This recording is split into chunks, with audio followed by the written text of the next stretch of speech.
The idiots have been in charge way too long. And that's why you're here. For the podcast you need. All for liberty all the time. Welcome to Liberty Bites Back. With your host, Brandon and Mo.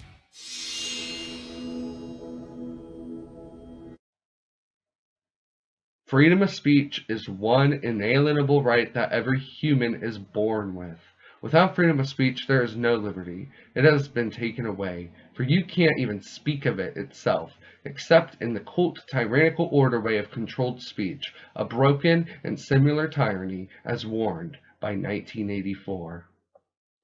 Freedom of speech, the inalienable right of all humans, must exist to collectively enhance our understanding of all things. The Dark Ages got Galileo. Galileo's technical argument didn't win the day on June 22nd, 1633. The Church handed down the following order: "We pronounce, judge, and declare that you, the said Galileo, have rendered yourself vehemently suspected by this holy office of heresy, that is, of having believed and held the doctrine which is false and contrary to the holy and divine scriptures, that the sun is the center of the world, and it does not move from east to west, and that the earth does move and is not the center of the world." Along with the order came the following penalty: "We order that by the public the edict of the Book of the Dialogues of Galileo Galilei is prohibited, and we condemn thee to prison of this holy office during our will and pleasure,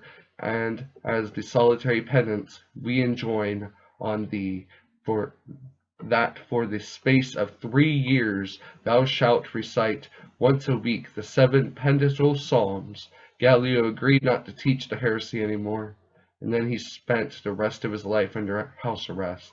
It took more than 300 years for the Church to admit that Galileo was right and to clear his name of heresy.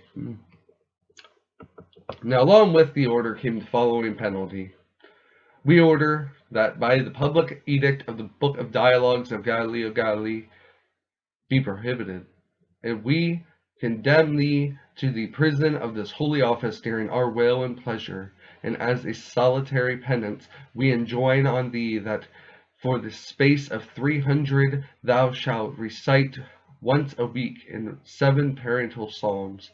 Galileo agreed to that.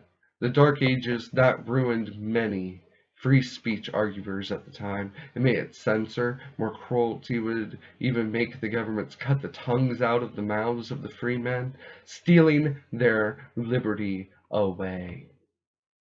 Now, without our ideas being allowed freely, the airing of ideas, the development and testing of ideas are unable to exist. We can't constrict the ability of the human mind on how to think nor how not to think, for both will do the same thing: controlling others. Our ideas can be allowed, but free thought exists, and freedom of speech is a real test if we are free men and free women. To restrict speech is to create an ever-constructing field of permissible thought. Your body and your mouth is yours, and you are able to use your property as you see fit. It's your human nature to have free speech, and it's a burning passion in our existence, and therefore it is an inalienable right to our existence.